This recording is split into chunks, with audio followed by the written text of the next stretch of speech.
Eu penso em morar numa cidadezinha do interior da França. Vou ficar lá, escrevendo e bebendo vinho. Até o dinheiro acabar. Aí quando acabar, eu mando meus originais pra cá, pra você publicar. E com o dinheiro que sobrar, eu compro um revólver e estouro a minha cabeça. Você é um bêbado de merda. Alô, alô, amigo ouvinte da Rádio Central 3. Está começando mais um Central Cine Brasil, o nosso programa semanal sobre cinema brasileiro aqui na Rádio Central 3. Eu sou Lucas Borges e apresento esse programa de número 140, junto com o Paulo Silva Júnior. Como vai, Júnior? Dali Lucas, alô para todo mundo que acompanha aí o Central Cine, 140 programas, toda quinta-feira com uma estreia, um festival, o que der na telha. E hoje um prazer de ter aqui um amigo para falar do novo filme. Queria ter trazido ele no anterior, mas no anterior ainda não tinha programa. Então demorou um pouquinho, mas deu para trazer o Chico aí. Isso aí, temos conosco aqui a ilustre presença de Francisco Garcia, que está lançando o Borrasca. Como vai, Chico? Muito obrigado pela sua presença.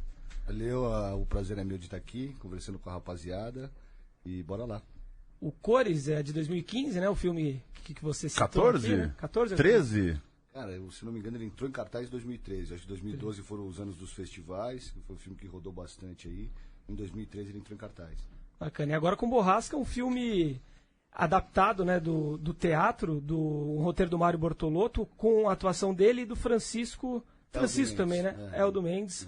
Conta um pouco pra gente, para começar, por que você decidiu levar do teatro pra telona essa peça do Bortolotto? Legal, esse filme tem, inclusive, já que vocês falaram no Cores, só pra constar, é um filme que tem um modelo de produção completamente diferente, né? Porque o Cores, inclusive, tinha um orçamento alto, enfim, o primeiro filme fazer com um orçamento grande foi bem interessante, assim, né? Lógico que é sempre bom filmar com dinheiro, mas depois de alguns anos aí sem conseguir financiamento, eu ganhei um edital de telefilme da TV Cultura, que era uma adaptação de uma outra peça do Mário, que a gente já filmou, que chama Uma Pilha de Pratos na Cozinha. Que a versão telefilme dele já passou na TV Cultura, até hoje ele passa. Eu tô com uma versão longa dele, de longa-metragem, para lançar no cinema. Mas enfim, quando eu ganhei esse edital, eu cheguei pro Mário e falei, Marião, eu queria, na verdade, pensar numa maneira de filmar dentro de uma única locação, né? Porque eu queria filmar fora dos moldes tradicionais de plano, contraplano, dando mais liberdade pro ator no set de filmagem. E uma coisa meio caçavetiano, eu tava assistindo muito Cassavetes na época, assim, que vem do teatro independente americano. Eu falei, puta, eu queria ter, como o Cassavetes mesmo falava, né, nos filmes dele o ator é o rei, então tudo gira em torno do ator, então você tem que dar liberdade pro ator para ele conseguir realmente desenvolver o seu trabalho. Falei, Maria, eu quero, antes de rodar Uma Pilha de Pratos, eu tô com uma ideia de filmar por eixo, uma maneira de filmar onde tinha essa proposta de dar mais liberdade pro ator, e eu falei, não sei se vai dar certo essa minha viagem. Então vamos pegar um outro texto seu, para ver o que se resolve bem para eu usar nesse outro filme, que tinha um orçamento maior e tal. Ele falou, bora lá. Eu estava sempre lá no cemitério de automóveis, já conheço o Mário, ele na verdade foi protagonista de um curta meu que chama Cauda do Dinossauro, que é um curta de 2008, 2009, que a gente ganhou o edital da Petrobras. É uma adaptação de um texto do Angeli, do cartunista Angeli, e o Mário faz um dinossauro, um homem dinossauro. Enfim, então já desde aquela época eu me aproximei do Mário, estava sempre no teatro, e aí tinha a peça Borrasca, eu falei, vamos usar essa peça, que são dois atores dentro de um espaço, para desenvolver linguagem. E aí eu juntei uns amigos, eu até comentei lá na pré-estreia, é um filme sobre amigos feito numa ação entre amigos. Então eu juntei a rapaziada que sempre trabalha comigo, e falei, olha, ninguém tá ganhando, eu preciso fazer um filme onde eu consiga realmente ter velocidade. E aí a gente rodou em 2 madrugadas, foram na verdade 3, 4 dias de ensaio, houve uma preparação, não foi só chegar e filmar nesses 2 dias, então houve uma preparação grande para que chegasse nessas 2 madrugadas e as coisas estivessem bem resolvidas. E aí a gente fez, montei na época, também finalizei aí com amigos. A gente acabou rodando alguns festivais. O Mário ganhou o melhor ator num festival lá de Santa Maria da Feira, lá em Portugal, que a gente estava concorrendo com filmes grandes, Elis Regina, outro filme com Matheus Nastergalli, a gente lá pequenininho, né, um filme tão minúsculo. Ele ganhou o melhor ator e ganhou também no Cine PE, o festival lá de Recife. E a partir daí eu falei, cara, o que eu vou fazer com esse filme pequenininho, né? Entrar em cartaz, hoje vocês sabem que é muito difícil, né? Esse papo de Vingadores agora, 80% da sala. Aí eu consegui, a Fênix Distribuidora entrou de parceira, a gente ganhou um edital do Fundo Setorial, de filmes pequenos, distribuição de filmes pequenos, e lançamos. Na verdade, para mim é um prazer, um filme tão pequenininho, feito assim na guerrilha, conseguir distribuir é sempre legal. Vamos ver o que vai dar. Bacana. Agora, tá estranho aqui meu som, né? Abriu um pouquinho. Ué? Não? Normal? Então vamos nessa. Normal. Chico, que é o filme pequeno pra você? Você usa muito essa expressão do filme pequeno, que é um assunto que me interessa muito, a gente sempre trata aqui com os diretores, tem gente que chama filme de 500 pau de BO, tem gente que faz filme na raça, tem gente que faz um filme meio na raça, a gente fala com diretores do Maranhão, do Amazonas, que a realidade deles de um filme pequeno é diferente do nosso filme pequeno aqui de São Paulo. Queria que você falasse um pouco o que é o filme pequeno pro teu cinema. As exigências que você tem, você tá lá com uma Mônica Palazzo, com o Alzir, você tem que dar uma... Você não pode pôr a galera numa roubada também, eu acho que você tem certas exigências ali de logística, de equipamento, pro negócio sair legal. Ao mesmo tempo que você tem um desprendimento de que você não tá fazendo um filme com uma puta grana e você vai ter que fazer algumas concessões. Queria que você falasse um pouco disso, assim, onde que você chega e fala, porra, dá pra rodar, isso eu banco, isso eu passo por cima, isso aqui a gente precisa ter. Vamos lá, ótima pergunta. Na verdade, eu comecei até a ficar meio profissional em pensar filmes pequenos, né? Porque, na verdade, eu tenho projetos de naturezas distintas. Eu tenho projetos de orçamento grande, que é que eu tenho muita vontade de fazer, que é uma coprodução com a Itália, enfim, mas você nunca sabe quando esses projetos vão acontecer. Então, na verdade, eu sempre tenho projetos pequenos que nessas entre-safras eu estou tentando filmar de alguma maneira. Enfim, e o Borrasca é um deles, por exemplo. E filme pequeno, basicamente, essa questão orçamentária, né? Porque, na verdade, se você tem dinheiro, você tem uma estrutura maior. O Borrasca, por exemplo, a gente rodou com R$5.000, assim. Então, isso é um filme pequeno mesmo, né? Mas como eu estava falando, você já tem que entender o filme pequeno quando ele está no papel, né? Não adianta você ter um roteiro que você quer filmar em 3 cidades diferentes e falar que é um filme pequeno. Ele pode ser um filme de 3 cidades, sei lá, que você filma em 3 cidades com 10 atores. Se você tem R$500.000, ele é um filme pequeno. Porque, na verdade, é um filme que precisaria de uma estrutura maior. Mas, enfim, nesse modelo de produção de dois atores num apartamento, eu acho que é um filme minúsculo, dizer assim. Mas ele já foi concebido desde a ideia para ser um filme dessa natureza, né? E nessa questão de fazer a concessão, você sempre tem que fazer a concessão de alguma maneira.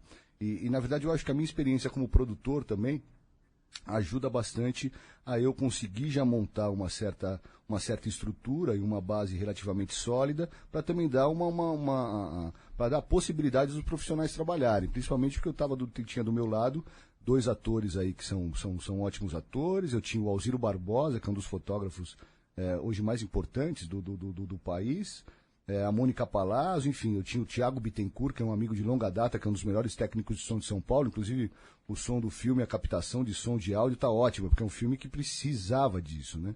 Então, a gente tinha 2 microfonistas o tempo inteiro, eles todos lapelados, a gente priorizou muito essa questão do som. Então, inclusive, você tem que entender o filme que você tem. Um filme desse que tem muita verborragia, vamos priorizar o som também.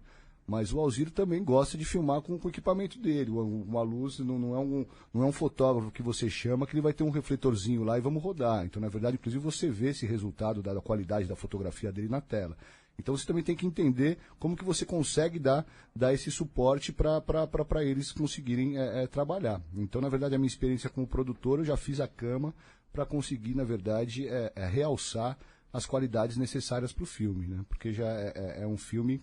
já é claustrofóbico, dentro de um apartamento, com muito diálogo. Se eu não tivesse essas qualidades, por exemplo, qualidade fotográfica, para dar o clima que o filme precisa, não tivesse a gravação de som pertinente para ter aquela qualidade, para você entender os diálogos, aí realmente não tem o porquê fazer o filme. Então você tem que, eu acho que moldar o filme e saber aonde fazer as concessões. Presente conosco também o trio Pedro Botton, Murilo Costa e Bruno Graziano. Como vai, senhores? Dale. Boa noite. Eu queria dizer que o Central Cine, antes de existir, de certa forma, nasceu ali na estreia de Cores do Francisco. Eu e o Paulo tivemos a oportunidade de estar na estreia. E depois encontramos o Francisco ali no Botequim e fizemos quase como uma entrevista, uma mesa redonda ali. Um papo muito agradável. O Botequim é sempre bom, né, meu chapa? Sempre bom, sempre bom. Aí, Francisco, eu queria saber, um filme de uma locação só, né? Historicamente, temos, inúmeros casos ali, meu. Na gringa, 12 Homens e uma Sentença. Quem tem medo de Virginia Woolf, tem, aqui no Brasil, sei lá, eu lembro de Nat Morton. E o teu filme me lembrou muito um filme de 1964, que é o Noite Vazia, do Walter Hugo Cury, né? No clima, nessa coisa de... Só não tem mulheres, né? Porque no filme do Walter Hugo ele contrata prostitutas, tem aquele drama ali. Mas você, um filme de uma locação só, ele tem que se atentar muito a duas coisas, né? A decupagem de câmera e o clima, né? Tem que ter um clima próprio ali. Como é que foi a criação desse clima aí junto com seus parceiros, né? Pensar aqui, como é que eu vou segurar esse filme aí numa locação só? Que elementos que eu vou usar e como é que eu vou pensar isso? Como é que foi essa preparação? Como eu falei para vocês no começo, na verdade eu tinha uma ideia de uma maneira de filmar que até então eu desconhecia, que era como filmar dando liberdade para os atores dentro de um só espaço. Aí eu comecei não vou dizer que é uma invenção minha, porque alguém já pode ter feito. Inclusive, outro dia eu estava vendo uma entrevista do Lars von Trier, ele fala que filma por eixo. Eu falei, caralho, eu já tinha filmado.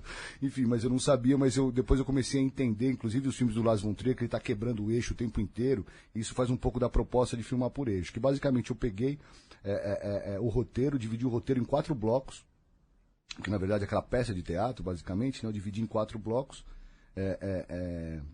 E a partir disso eu pegava cada bloco mais ou menos dava uns 12 minutos de filmagem sem corte, e eu filmei cada bloco em 3 eixos diferentes.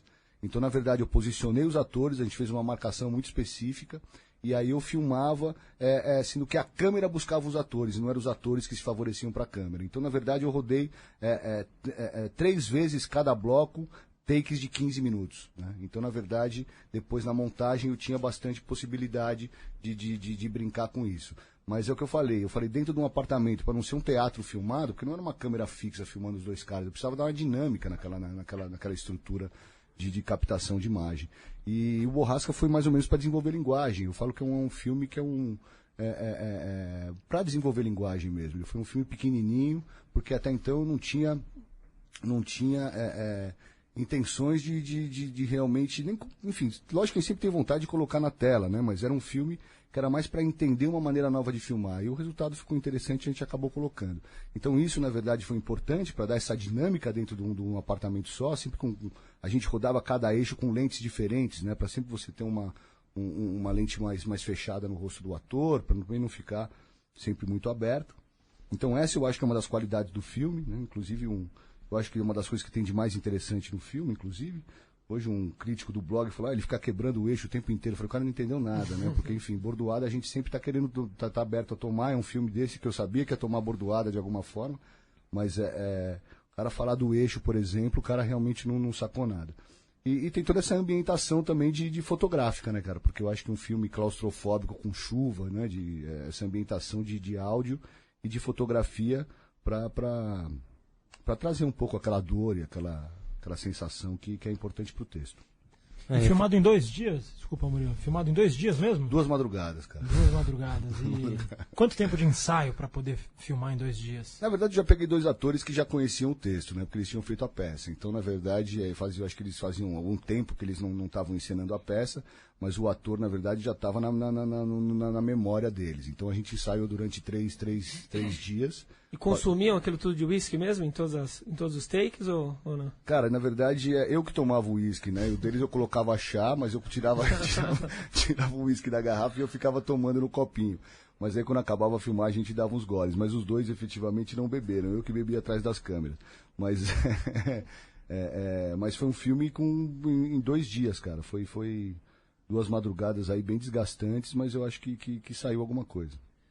Francisco, filmando num ambiente pequeno, com 2 atores só, você tem que ter muito domínio ali, né, da técnica deles, da dinâmica deles. E eu queria saber como que é nisso, partindo do pressuposto de que você está dirigindo o texto que é feito por um dos atores, que não só isso, né, ele também dirigiu aquele mesmo texto no teatro, então ele tem toda uma visão autoral, e além disso até um pouco autobiográfica em algumas questões, com aquele texto. Como que é lidar com isso no set, né? Se vocês tiveram alguns conflitos de visões, discutiram muita coisa, ou se foi mais começaram a filmar e foram embora? Na verdade, um papo que eu tive com o Mário foi que eu não iria, na verdade, modificar o texto, né? Ele queria uma certa fidelidade com o texto. Inclusive, ele falou que as outras adaptações dele, por exemplo, um problema que ele tinha é que às vezes eles começavam a modificar o texto e que descaracterizavam completamente, né? Eu acho que tem o Frente Fria que traz a chuva, que é do Neville de Almeida, e no final a menina fica gritando, eu odeio o Rio de Janeiro, do final do filme, se não me engano, é mais ou menos assim. Mas ele falou, isso nunca botei na boca de um personagem meu, e o final do filme terminar, eu odeio o Rio. Fala, pô, isso tá no texto do teatro. Ele falou, como descaracteriza completamente.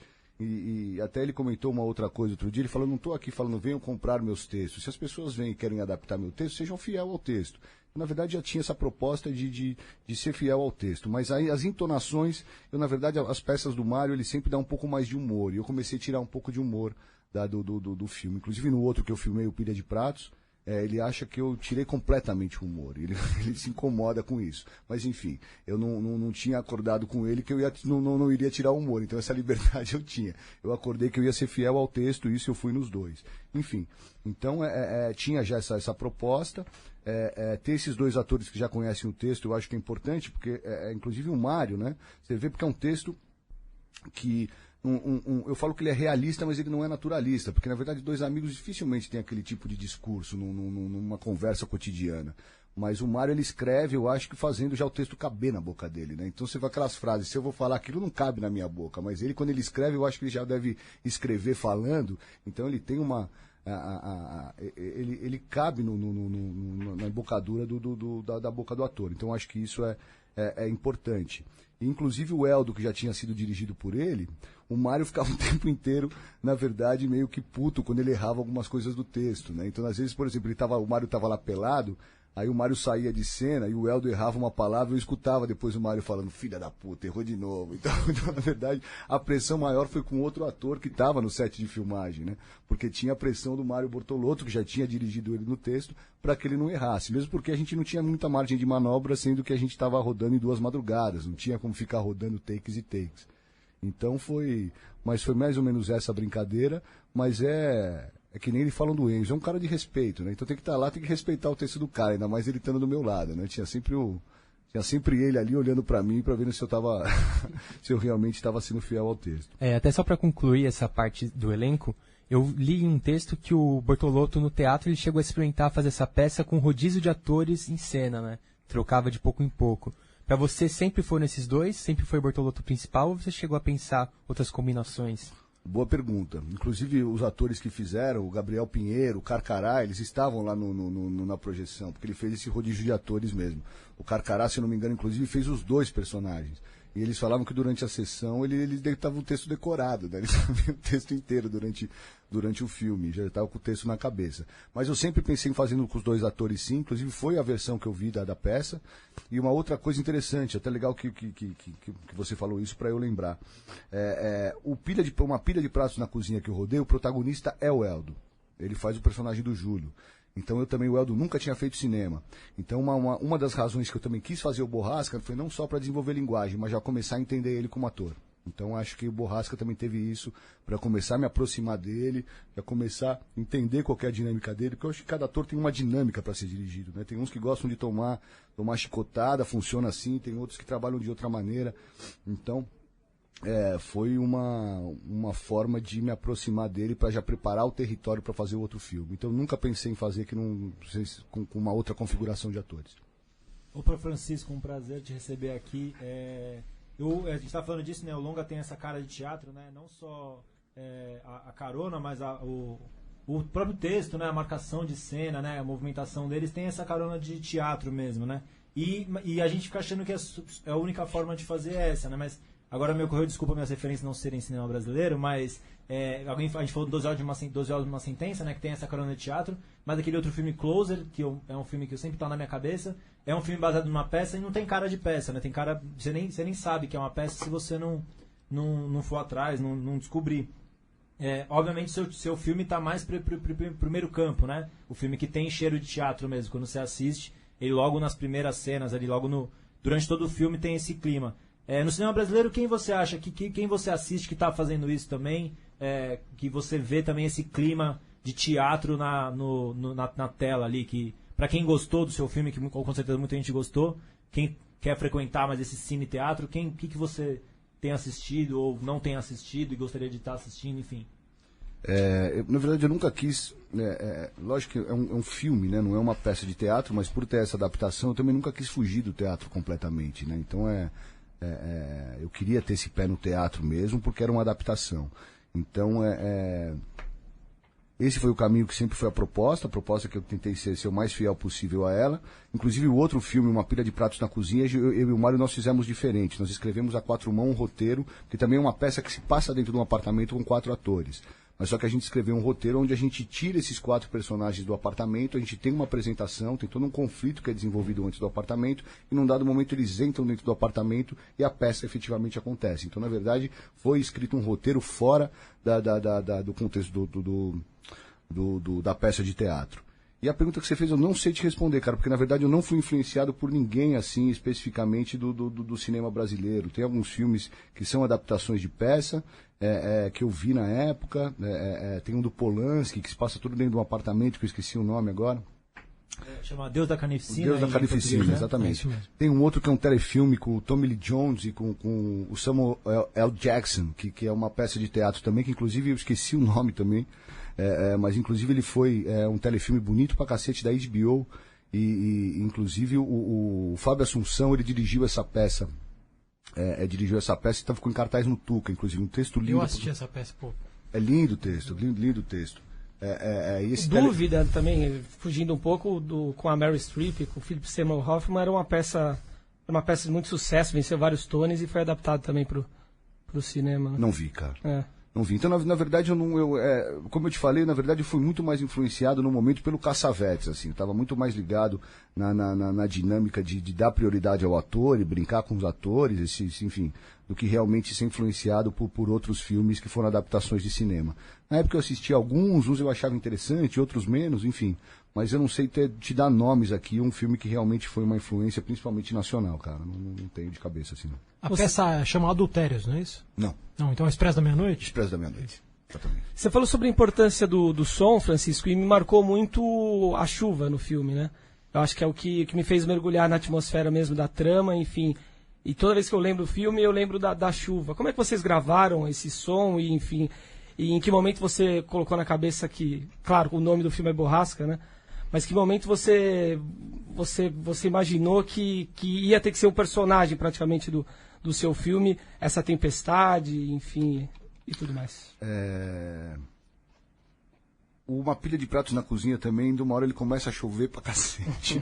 E tem uma... Então eu comecei a ficar especialista em fazer chuva de mentira, cara. Eu tenho um grande amigo meu que é um contra-regra, desde os meus primeiros curtas, ele trabalhou comigo. Hoje ele só tá fazendo um filme grande, eu falo que ele me abandonou, mas eu lembro que pra esse filme eu falei pra ele que eu precisava de uma chuva, ele falou, não, eu vou lá e monto a chuva pra você. E aí ele arrumou um esquema, que na verdade é um esquema de contra-regragem, que você coloca uma mangueira furada em cima da janela, liga e ele fica a água só escorre na janela, você não tem chuva lá fora. Simples assim. Então, na verdade, aí no outro filme, inclusive, a gente já fez isso sozinho, sem a ajuda dele. Então, eu já comecei a ficar profissional em fingir chuva em apartamento. Inclusive, tem que começar a achar apartamento que tem janela pequena, porque aí você engana, você não consegue falsear melhor. Então, na busca de locação para o outro lugar, eu falei, puta, não adianta ter uma puta janela, porque é difícil de mentir. Enfim, então, na verdade, tem essa questão visual, né? O Alzira, inclusive, ele coloca uma luz para dar um contraluz na chuva, nessa água escorrendo, para aparecer o reflexo da chuva no rosto dos atores. Então, também tem uma combinação fotográfica para você atingir esse reflexo da luz da chuva, né? Então, visualmente, é assim que funciona e sonoramente depois você constrói tudo de mentira, né, cara? Cinema é tudo de mentira. E aí o legal foi nesse quem montou o filme e foi o editor de som e mixou o filme, é um parceiro aí que chama Luísio Araújo, um menino jovem, mas muito talentoso, que ele teve comigo nesse processo. Inclusive era a primeira vez que ele mixava um longa-metragem. Aí a gente conseguiu um estúdio emprestado de um amigo meu, a gente ficou mixando de madrugada, tudo emprestado, né, cara? A gente ficou mixando de madrugada. E eu falei pra ele, vamos brincar com esse 5.1, cara, vamos brincar com essa chuva aí, nessa tridimensionalidade do som, pra trazer esses trovões, trazer essas brincadeiras. Eu acho que acertou, eu acho que tem, na maior parte das vezes, eu acho que esse som, ele funciona. Teve uma outra coisa que eu li, falou, a chuva vem fraca, não, é que a chuva acaba num dado momento, né? Alguém escreveu num blog, Eu falei, lógico, porque a borrasca é uma chuva rápida. Mas escreveu como uma crítica? Uma crítica, é. Eu queria que a chuva tivesse acabado. Eu queria chuva, então, então vai tomar um banho de chuva, né, cara? Porque, na verdade, a borrasca é exatamente isso. Inclusive, quando a gente estava filmando, porque, na verdade, como eu falei para vocês, a gente separou o texto em 4 blocos, né? Em cada bloco a gente tinha uma intensidade de chuva. Então, o primeiro bloco era chuva mais pesada, o segundo é menor e assim consecutivamente. Eu acho que a partir do último bloco, só que não tem barulho nenhum de chuva. E o Mário ainda falou, isso está errado, porque uma borrasca dura 5 minutos. Ele queria que uma borrasca tivesse chuva só no primeiro. Eu falei, Mário, mas cinema é mentira, né, cara? Construir esse clima. Então vamos construir tirando a chuva aos poucos. Enfim, então na verdade uma borrasca é uma chuva rápida, a gente ainda esticou ela para dar um pouco esse clima. Mas foi isso. Tem um plano, na verdade, que a gente filma, que é o começo inicial, né, do filme, que a gente filma com água, que é a calçada com a o calçada. estado de São Paulo, né? Que era exatamente o prédio que a gente filmou, foi uma locação emprestada do amigo meu na Rua Aurora, um apartamento na Rua Aurora e com a São João, quase de esquina, inclusive barulhento pra cacete. E aí a gente tinha aquela calçada na frente do prédio dele, a gente fechou um plano fechado e ficamos jogando água com uma mangueira, cara. Então você começa a chamar artifícios pra... Não foi que você esperou um dia de chuva, vamos gravar agora, né? Porque na verdade você não filma com chuva, né? Sim. Porque senão ele acaba, é ruim, porque vocês que trabalham com áudio aqui, vocês sabem, né? Se você reconstrói isso em pós, porque senão fica uma loucura. Ele começa, inclusive, a interferir no áudio do ator, né? E, Chico, e a coisa do texto do Mário? Toda essa questão de masculinidade, dos caras ali a boa e velha crise da meia-idade, sem mulher, chorando as pitangas no uísque, esse homem médio brasileiro aí que reclama que não está comendo ninguém, enfim, em tempos que não são exatamente os tempos que as pessoas estão indo atrás, digamos, desse tipo de filme. Como que é pra você isso, essa questão de, tá todo mundo falando de machismo, de combater essa figura sempre do homem ali, classe média, ditando diálogo, ao mesmo tempo você tá rodando um filme de 2 amigos que estão trocando ideia e tem sua liberdade para trocar uma ideia. Isso pegou pra você em algum momento? Como que é bancar o texto do Mário que tem uma carreira muito ligada a esse tipo de texto mesmo, de monólogos de homens ali? Cara, não que eu tenha receio, mas eu sabia que viriam, na verdade, críticas em cima disso, né? Mas a partir do momento que eu também chego e quero adaptar uma peça do Mário, eu não estou muito preocupado com isso, porque eu acho que tem que ter uma variedade, né, cinematográfica, né? Não pode ficar tudo monotemático, né? Eu entendo que nos dias de hoje textos dessa natureza talvez não estão sendo muito bem vistos por alguns olhos. Eu mesmo gosto de assistir filmes com temas e com contextos completamente diferentes. Eu acho que respeito muito, inclusive, todos os tipos de cinema. Mas esse filme tem essa característica, né? Um filme masculino, são personagens que são relativamente geracionais, né? Na verdade, não são personagens adolescentes que estão vivendo no dia de hoje. São caras que nasceram há 50 anos atrás, né? 45 anos atrás. Então eles têm uma outra visão de mundo, né? E isso, na verdade, existe. Eu acho que o filme não é machista, ele é masculino, né? Inclusive porque, na verdade, quem sapateia na cabeça deles é a mulher, né? A mulher fica sapateando na cabeça do cara o tempo inteiro. Mas ele sim tem um contexto masculino. E eu acho que ele tem que tentar achar seu público de alguma forma, né? Eu acho que a gente não pode ter receios, inclusive, de tomar porrada, de críticas negativas e positivas. Isso daí é natural que isso aconteça. Mas se eu tivesse esse receio, eu não teria lançado o filme. Porque, na verdade, foi tão difícil lançar esse filme, cara. São 3 anos desde que eu filmei até agora. No meio do caminho, eu já poderia ter desistido. Mas eu não desisti, fui até o final. E estou dando aqui a cara, na verdade. Eu acho que o Mário tem uma característica muito particular na obra dele. Ele mesmo fala que não tem interesse em fazer coisas diferentes. Puta, ele é meio monotemático, já ouvi coisas assim. Eu falo, cara, eu particularmente acho que é a característica da obra dele, né? Que nem você lê Bukowski querendo ler um contexto que não esteja dentro da obra dele. Então eu acho que quando você vai ver uma peça do Mário, vai ver um filme que é uma adaptação da obra dele, vai ter essas características e é legal fidelizar, porque isso faz parte da obra do cara. Ô Francisco, só pra puxar aqui, deu um Google, The Sunset Limited, é esse filme, né, que você falou. Dirigido pelo Tommy Lee Jones, e falando em roteiristas, Cormac McCarthy é o roteirista da peça e do roteiro. E daí, falando disso, seu outro filme, o Cores, você assinou o roteiro junto com o Gabriel Campos, é isso, né? Exato. E daí nesse você já não assina o roteiro, no próximo você também é uma peça do Mário, né? Que você está escrevendo junto com ele. Como é que é isso de dirigir um texto de outra pessoa, de dirigir o próprio texto? Você gostou de dirigir um texto que não era seu, que você teve que ter um respeito, não tinha espaço para dar aquela acochambrada ali na hora que você estava filmando, dar aquela mudadinha, ninguém sabia muito. Como é que é isso, essas duas coisas aí? Eu acho que são coisas... Não vejo muita diferença. Lógico que você tem, na verdade, uma autoralidade maior quando você escreve o roteiro. O Gabriel Campos escreveu Cores comigo. Na verdade, ele não é só meu roteirista, é meu parceiro de vida. Eu falo que é o irmão que eu não tenho. Enfim, então, na verdade, de alguma forma, eu sempre estou trocando figurinhas com ele, mesmo os filmes que ele não escreve. Enfim, o Cores a gente escreveu juntos. Foi o nosso primeiro longa escrevendo juntos. A partir daí teve essa adaptação, onde o Mário assina o roteiro, né? O Borrasca, o Mário assina o roteiro. Na verdade, tem alguns pitacos não no texto, né? Mas a maneira de conceber, porque você tem forma, por exemplo, na própria peça dele, às vezes ele caracteriza tudo dentro da sala, não vai para outros ambientes. Então você tem uma outra maneira de colocar sua autoralidade e seu olhar.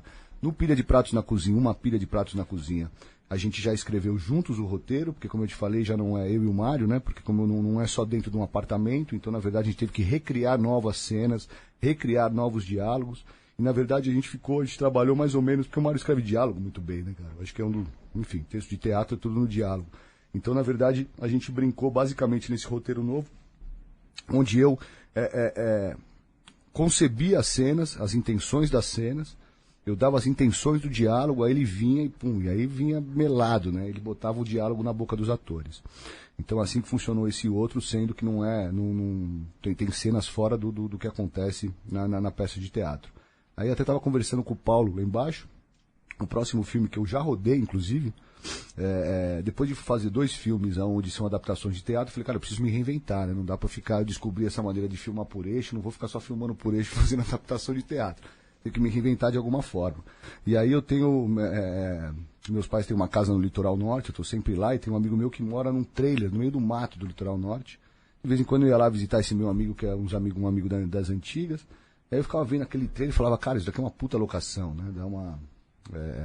locações de filme americano, esses trailers meio que num lugar meio fora longe das grandes cidades. E aí eu tenho um amigo que é um professor meu, que chama André Gatti, cara conhecido aí da rapaziada de cinema, um professor de história do cinema bastante importante aqui em São Paulo, que é um senhor já de barba branca, assim. Eu falei, puta, eu acho que o Gatti cabe bem nessa locação.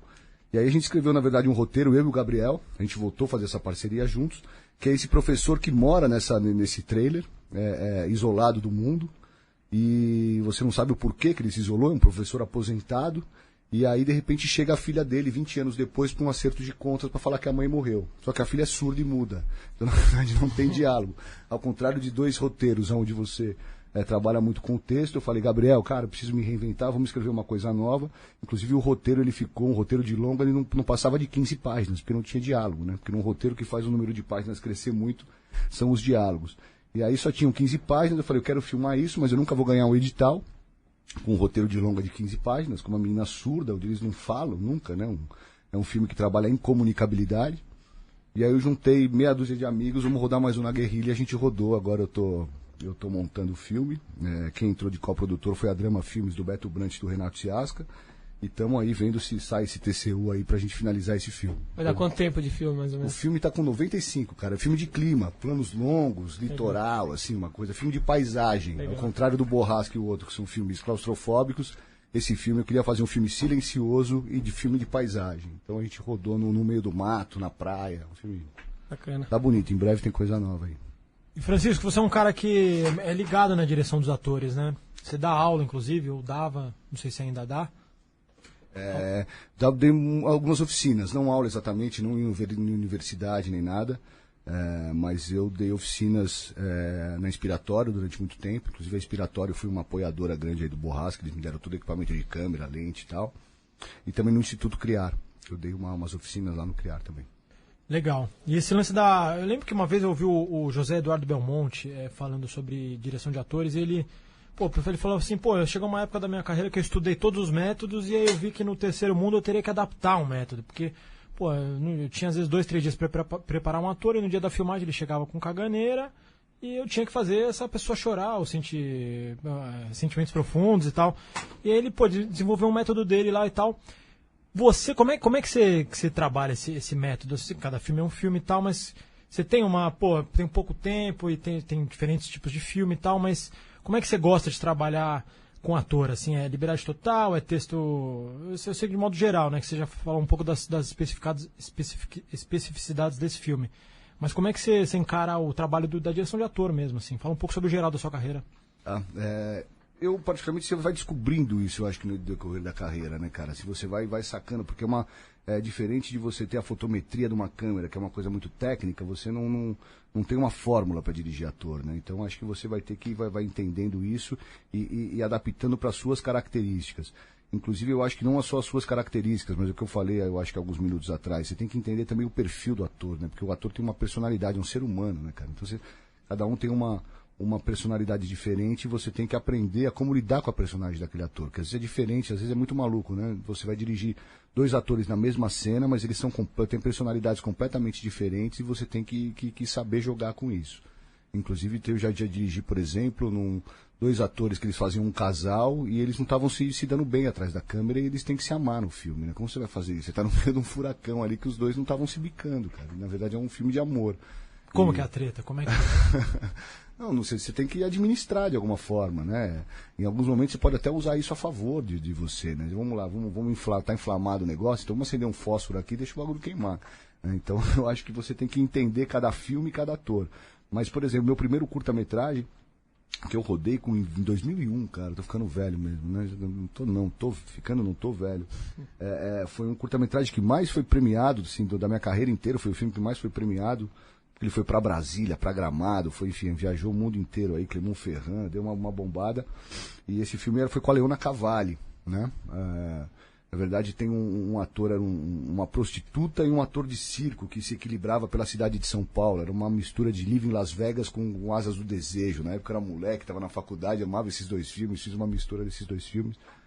E aí eu tinha ido assistir o Toda Nudez Será Castigada, do Nelson Rodrigues, que a Leona fazia uma puta, né? E aí eu fui assistir a peça e falei, cara, eu quero essa puta no meu filme de alguma maneira. E aí eu fui assistir 3 vezes, na terceira vez eu fiquei esperando ela na saída do teatro, né? Aí quando ela saiu, ela demorou pra caralho pra sair, né? Eu falei, Leona, queria falar com você, tô com um projeto, falou, foi super doce. Inclusive fui na casa dela, ela topou fazer. E ela tá bem pra caralho no filme, assim. Algumas pessoas falaram que é o melhor filme dela no cinema. E a partir dali eu já tive a oportunidade de me aproximar de uma grande atriz num dado momento. Eu já tinha visto ela no Zé Celso, enfim, porque eu morava ali na Zona Leste.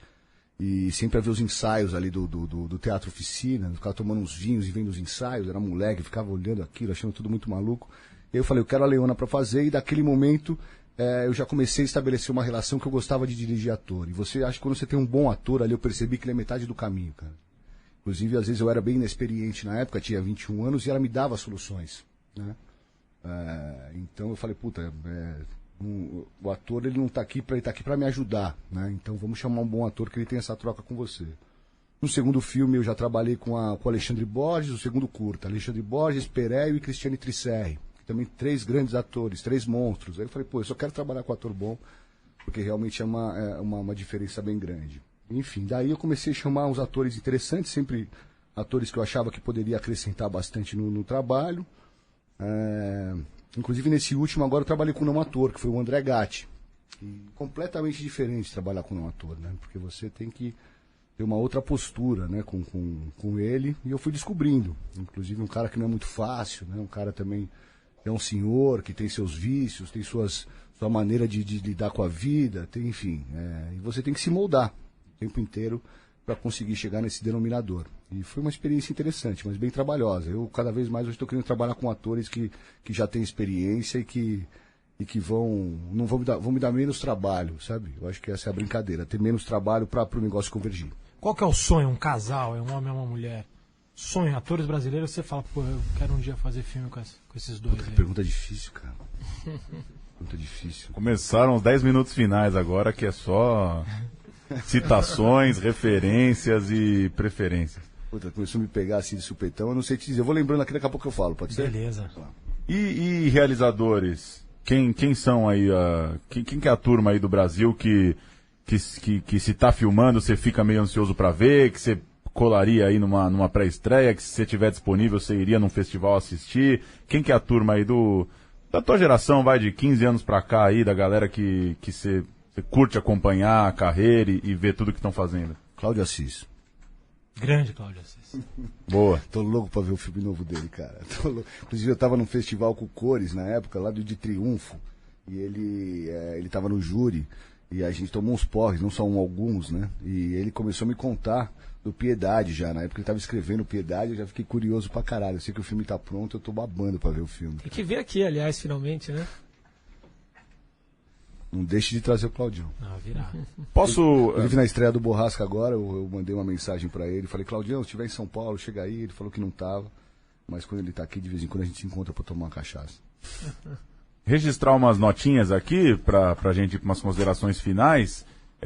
O Cine Belas Artes, a gente vem falando há várias semanas da saga aí das salas de rua para conseguir se manter. Hoje foi anunciado, né, o novo acordo com a cerveja Petra, que é da cervejaria Petrópolis, né? Lucas, que é o cara das marcas aí. O grupo Itaipava, né? O grupo Petrópolis tem a Petra e a Itaipava, né? Black A Prince. Petra é a marca Premium. A marca Premium. Fizemos um bolão Olha. aqui, né? Veio Starbucks, Coca-Cola, Heineken, mas não... Eu matei que havia uma cerveja, vocês deram risada da Foi minha você que cara. falou? Falei, pô. Não é possível que um dono de cervejaria não Cara, pensa que vale a pena ter a marca dele na consolação com a Paulista. Não é um investimento, né? Não é um. É porque cerveja de cinema ônus, né? não funciona, porque você tem vontade de fazer no banheiro. Cara, mas nada funciona se você for pensar nesse ponto Cara, de vista. com certeza vai aumentar muito o consumo Funciona de depois, Petra. né? É, não precisa tomar que durante, né?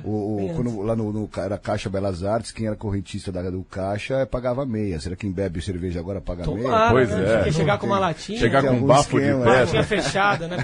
Que o neoliberalismo nos traga pelo menos essa, né? É o livre Agora, é mercado, interessante, a gente falou muito disso, né, nas últimas semanas, né, de como a gente tem uma elite bunda mole, né, como a gente tem dificuldade de articular essas coisas, né, num raio ali de poucos quilômetros, o Conjunto Nacional, onde foi a pré-estreia do Borrasca, o próprio Belas Artes, a Mostra em dificuldade, enfim, todo mundo tocando para se manter, pelo menos no anúncio do Sturm hoje de manhã, ele disse que assim que confirmou o fim do patrocínio da Caixa, várias empresas procuraram o Belas Artes, porque, porra, 5 anos de aluguel e você tem tua marca na esquina mais conhecida da cidade. E não só sentimento isso, né? é Em todos os de- jornais da cidade. Todos os jornais têm lá guia de cinema da semana. Pois tem é. sua marca E ali. bate um sentimento, putz, que bom que esses caras quiseram pegar, né? De agradecimento à marca, como Pois se fosse é.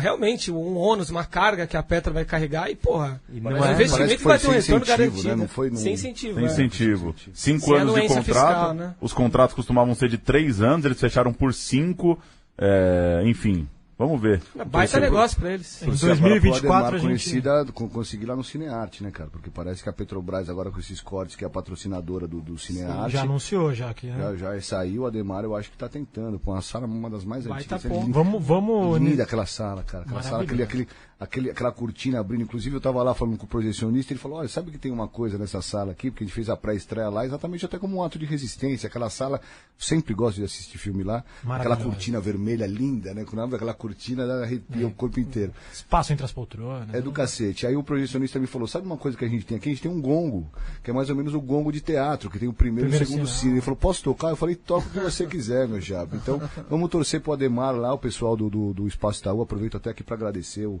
Humberto Neiva, enfim, que foi um professor e que me ajudou bastante nesse processo agora de distribuição do filme, que também ajudou lá no Cinearte, que eles são programadores, enfim, vamos torcer para que eles consigam, né? Porque aquela sala lá não pode fechar, cara. Parece que já tem Colorado, gente de olho, cara. Tem gente de olho já para pegar, não sei se é Quem pra sabe fazer não direito. começa uma corrida das saga das cervejas, né? aí, pô. Heineken. Cinesala Heineken. Podem ficar pra trás, né? Vamos pro pau. Colorado Conjunto Nacional.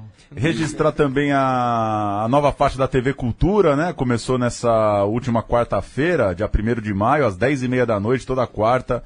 Tem filme brasileiro na cultura, muita coisa boa vindo por aí, de fato um recorte interessante do cinema contemporâneo, são 36 títulos. Isso 10 dá, inéditos e 26 não inéditos. isso dá até o final do ano. Com Aí. certa tristeza. Quarta-feira, 10h30, para concorrer com futebol ali, muito bom, muito legal O poder Arábia, ver. né? Que outros quais os filmes Arábia importantes. Uma seleção ótima de filmes. Tem o Arábia, por exemplo. É o Muita- Cambridge. Tá vendo?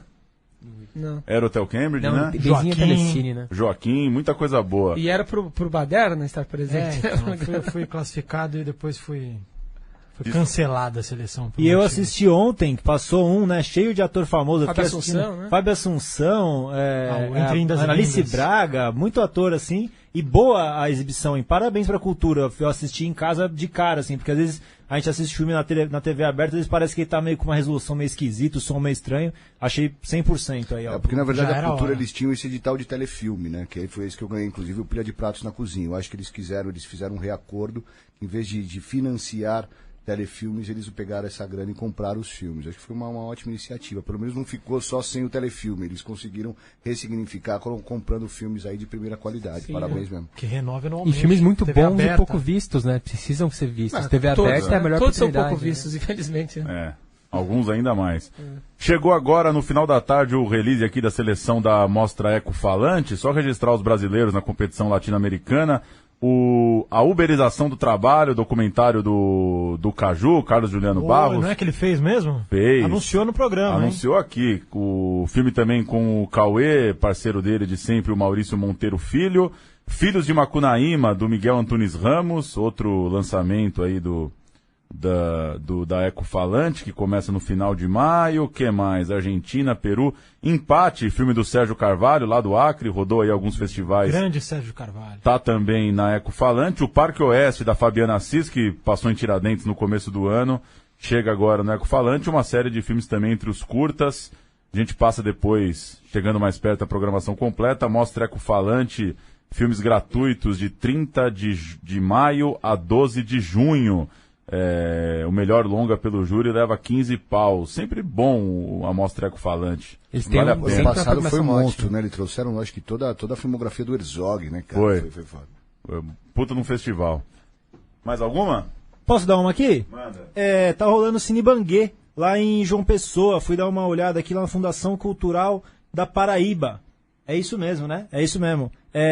Tá rolando até 15 de maio, vai passar bastante coisa. Vai ter a pré-estreia do Inferninho no dia 8, vai passar o filme que a gente falou aqui, O Último Trago, no dia 9 de maio. E vai passar o Mormaço, que tá vindo aí também. Vão ter 3 sessões, dia 11, dia 13 e dia 15 de maio. O Mormaço também vai ter uma pré-estreia quinta-feira agora, lá no Frei Caneca. Tô avisando aqui porque não vai dar tempo da gente avisar naturalmente. Se bem que dá tempo, né? A gente avisa meio em cima. Mas quando o programa vai pro ar, a pré-estreia já vai ter acontecido. Então tá aí um filme que eu tô bem interessado de assistir, o Mormaço. E daí vai estar passando lá no Cine Banguê e agora semana que vem aqui em São Paulo. Paraíba, terra de Vladimir e Walter Carvalho. Confirmado, aliás, a Marina Meliandi, nossa entrevistada da semana que vem, não vai estar em São Paulo, a gente fala com ela pelo telefone. Eu abri a ficha aqui para lembrar, o roteiro é da Marina com o Felipe Bragança. E muitos textos já relacionando o Mormaço com A Sombra do Pai, né? 2 filmes de mulheres que vão para essa coisa do suspense, do horror. A Sombra do Pai, que a gente tratou semana passada, está estreando hoje também. É isso? É isso aí, até semana que vem, né? Agradecer ao público universitário que nos ouve. Assistam o Cinema Paulista, assistam Cores aqui do E Chiquinho. obrigado ao assistam... Francisco mais uma vez Eles pela não, presença. Borrasca. Borrasca também. Eu digo, tá. Borrasca no cinema e assistam o Cores como... Ah, então tá ótimo. Onde que tá o Cores? Tá fácil o Cores na internet? Tá médio? Cara, não ou tá tá, muito fácil, tipo, não. tem que ir com um pendrive na tua casa e torcer pra você gravar? Mais ou menos isso. Se pedir, eu tô dando, não tem problema não. A gente tô tentando aí fazer uma nova venda do filme. A gente, na verdade, ele ficou acho que 3 ou 4 anos de exclusividade na HBO. E agora tô tentando pôr ele de novo aí. Vamos ver o que rola. Mas não tá tão fácil não. Eu não perdi aqui, né? Quantas semanas garantidas? O que? O Borrasca? É. O Borrasca eu acho que tem 3 semanas garantidas. 3 semanas Ele entrou em garantidas. 10 capitais. 10 capitais hoje. Espaço Itaú, né? Espaço Itaú. Com exclusividade com o Espaço Itaú, 10 capitais. São Paulo, Rio, Porto Alegre, Curitiba, Minas Gerais, Salvador e por aí vai. Legal demais. Boa. Vou subir mais um trechinho do trailer aqui. A gente fecha com a chuva, com a borrasca do comecinho do trailer aqui do filme, que está estreando hoje, portanto, 2 de maio. Valeu, senhores. Valeu, Chico. Valeu, foi um prazer estar aqui com vocês. Papo gostoso pra cacete. Obrigado, gente. Valeu. Valeu.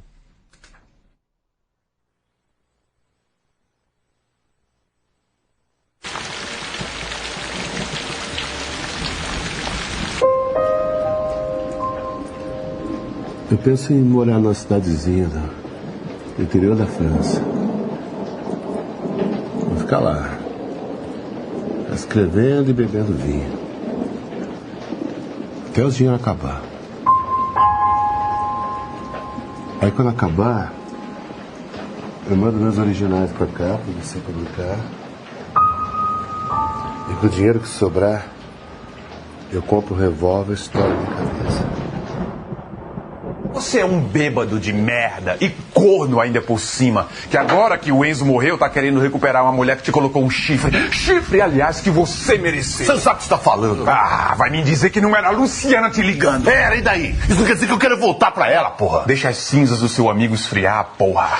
Você foi pra tua casa ficar ligadão e chorar pela morte do seu amigo. Ele era nosso amigo. Ele era um filho da puta. Mas ele era nosso amigo.